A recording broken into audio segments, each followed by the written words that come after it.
What's up, my fellow 40k theorists? Welcome back to the channel, and welcome to another unit breakdown for the Tau Empire.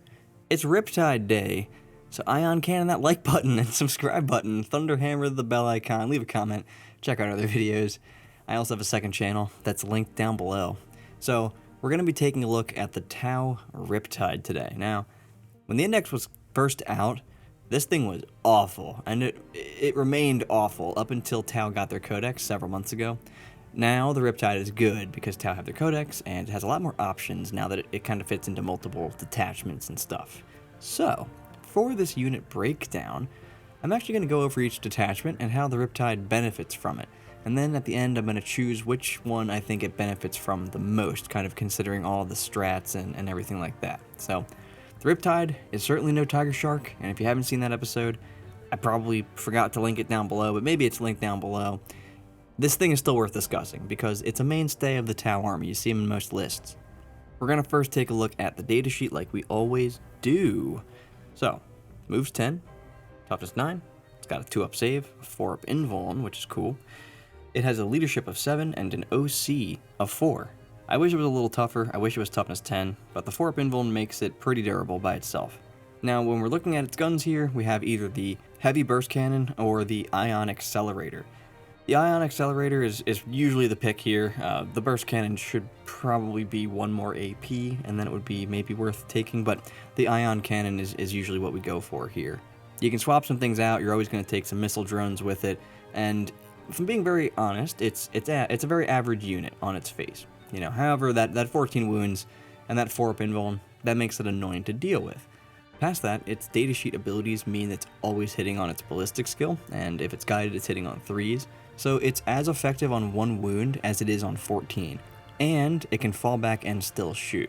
So it's hard to pin this thing down, and because of their cost, most lists can easily afford 2 of these things, and I take 3 of them at this point. The Tau are kind of a weird army, guys. Like, they don't have any, like, super rock-hard units or anything that's, like, over 300 points with characters attached, and so your army ends up just being composed of a lot of units that are kind of just good at what they do for their points, but nothing like outrageous, you know, except for the Tiger Shark.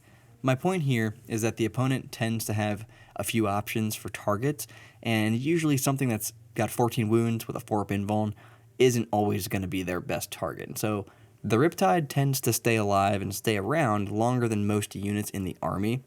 That being said, the Riptide doesn't just delete units on its own. And so with the help of detachments, we do start seeing that they become that much better while continuing to stick around for most of the game. So, with that being the case, let's take a look at the detachments and see where the Riptides end up in each one. Starting up with Kauyon. Kauyon? I don't know. But this gives it sustained 2 once you get to turn 3.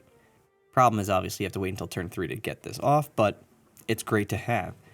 But then we have our strats here, starting with a tempting target.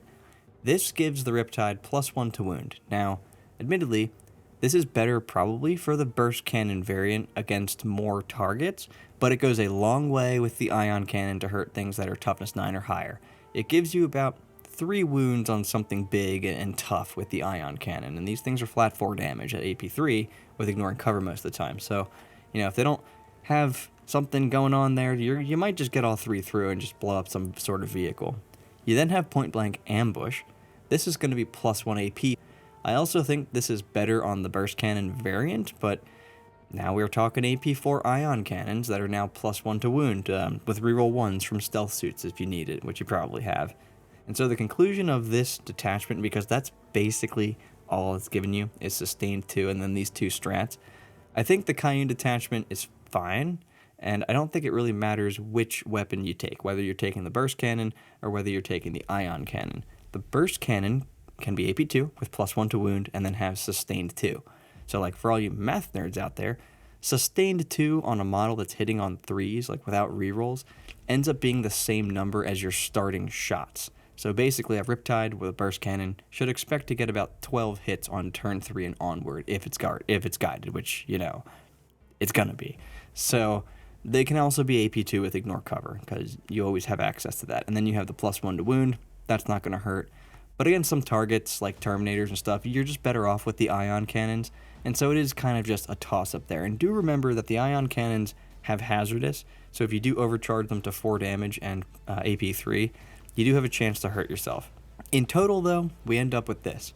Sustained 2, plus 1 AP, plus 1 to wound.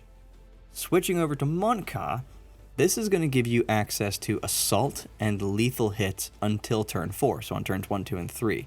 This really helps Riptides. This really helps them a lot, because it allows them to be much more mobile because they gain assault, and it also allows them to get more wounds on hard targets, which is something Tau usually struggle to do. I think you just straight go with ions in this detachment. I do not think there's much consideration there for the burst cannon. So like with our AP and our damage, we want to be getting those wounds through. The problem with the ions normally is that they're only strength 8 for some odd fucking reason, and so having lethals on that makes them much more threatening of a weapon. And we have access to a strat that puts full rerolls to hit on something for the whole game. So let's just go over the strats here. You got the pinpoint counteroffensive. That's what I was just talking about. If you destroy one of my units, I get game-lasting rerolls against that unit that destroyed my unit. So destroy a piranha or any other dumb unit like that equals I reroll hits against you for the rest of the game. For 1 command point. That's amazing, because you have lethals on your army, like basically, only when you're guided, but you're going to be guided. So now your Riptide can have access to full rerolls to hit on the target, and not just one Riptide, all the Riptides. And you can combine this with reroll 1s to hit and wound, and then suddenly your Riptides are accidentally just blowing up enemy tanks in 1 round of shooting. Because this also applies to your Melta or your Plasma, and it applies to your missile drones. So you just stack enough wounds on the target with full rerolls and lethals, and you just take it out. And you have Ignores Cover, of course. So yeah, very, very strong stratagem when it comes to Riptides. And then the next thing that we have is Aggressive Mobility. Admittedly not amazing, but this gives us an auto advance 6. It's cool, it's not the most useful thing anymore. It's better on broadsides, especially when you can combine this with Strike Swiftly, which we'll get to in a moment, but it is an option that you have. But not too much else to say. I mean, you can have a Riptide moving 16 inches, if necessary. We then have Focus Fire, so we have another stratagem that's useful on them. This gives you plus 1 AP against a single enemy target for 2 of your Riptides, similar to the one from the Kauyon detachment. If you combine this with Pinpoint Counteroffensive, now we have 2 Riptides that are re-rolling all their hits to fish for lethals that are AP 4 and flat 4 with Ignores Cover. That's probably a dead thing. And the fact that this gives it to 2 units for 1 CP, it's pretty good. You can't really go wrong there. And then we have the last one, which is our Counterfire Defensive.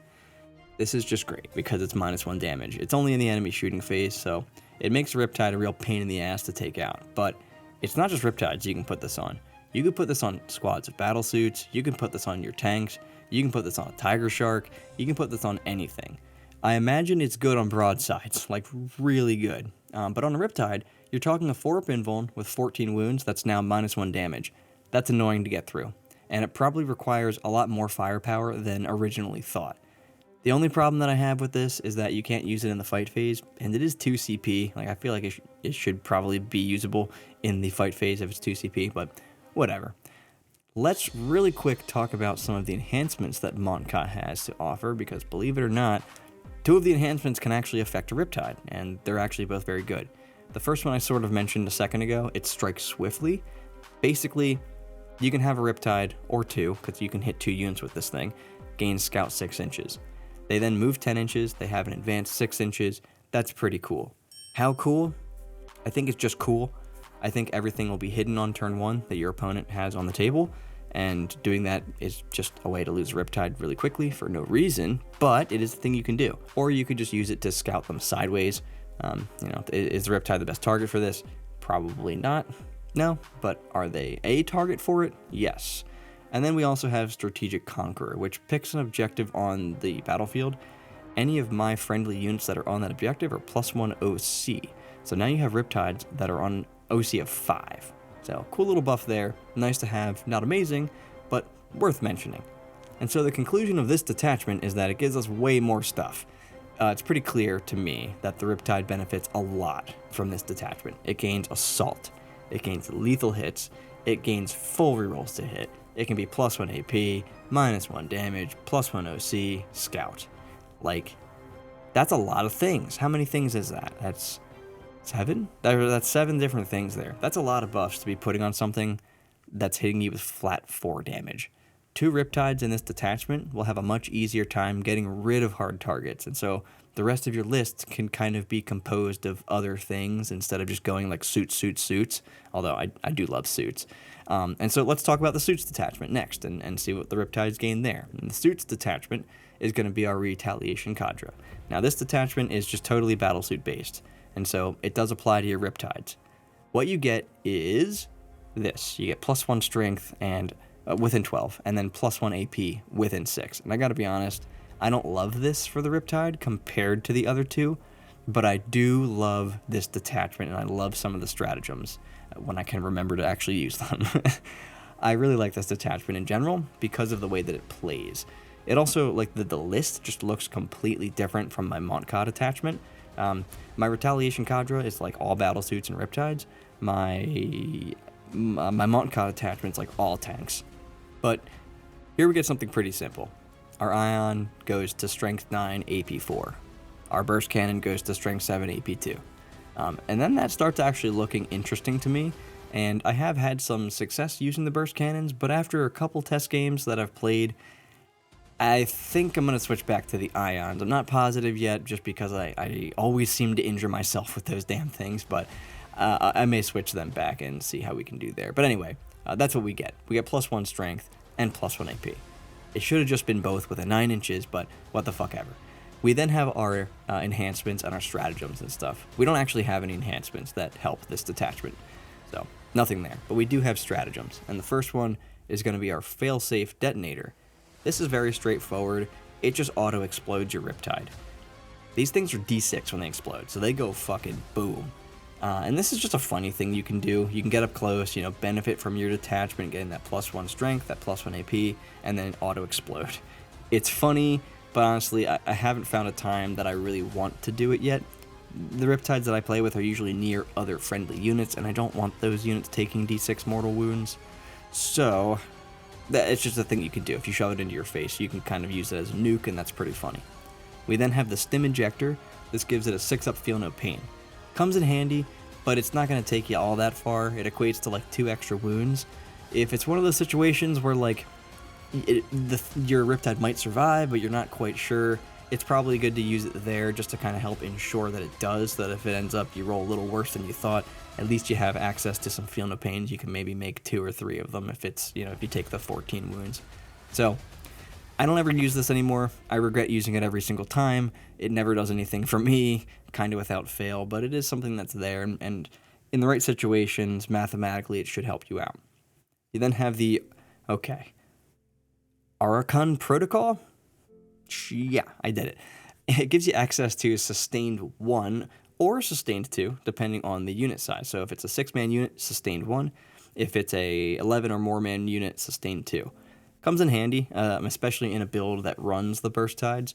Against a unit with a character, like a 10-man unit, you're going to get 12 hits on average, plus your rerolls of 1 from Shadowstone or from your stealth suits or whatever.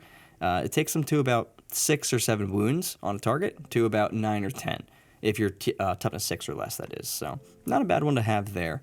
And then we have, of course, the one, the only, the Torchstar Gambit. It's Fire and Fade. It's a strat that I very bitterly forgot to use during my last battle report, which might be linked down below, probably, maybe not, I don't know. But this allows the Riptide to just simply move again. And my failure to use it is a great example of why this strat is just so good. And not just on a Riptide, but on anything. So when I played Justin, I forgot that this strat could be used on any battlesuit units, and not just like your Crisis battlesuits.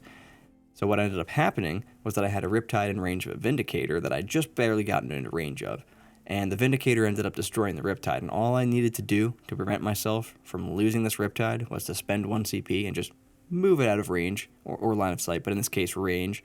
And so this is just a very powerful tool, especially in the early turns, for Riptides that want to like come up and get some shots off, but then not be destroyed by Vindicators in return. And it's really good on basically anything in this detachment, but for Riptide specifically, it's great. Lets Riptide come up there, be a little bit aggressive, but then move back behind a wall or just move backward to be out of range or line of sight or whatever the case may be. So, in conclusion on this detachment, we get +1 strength and +1 AP. So, let's just say we take the ions now that we've tried the bursts. It's 6 shots of strength 9, flat 4, AP 4, you know. It's good. We can get sustained 1 or sustained 2. Pretty good. We can auto-explode. Okay. We can get a 6-up feel no pain. Okay.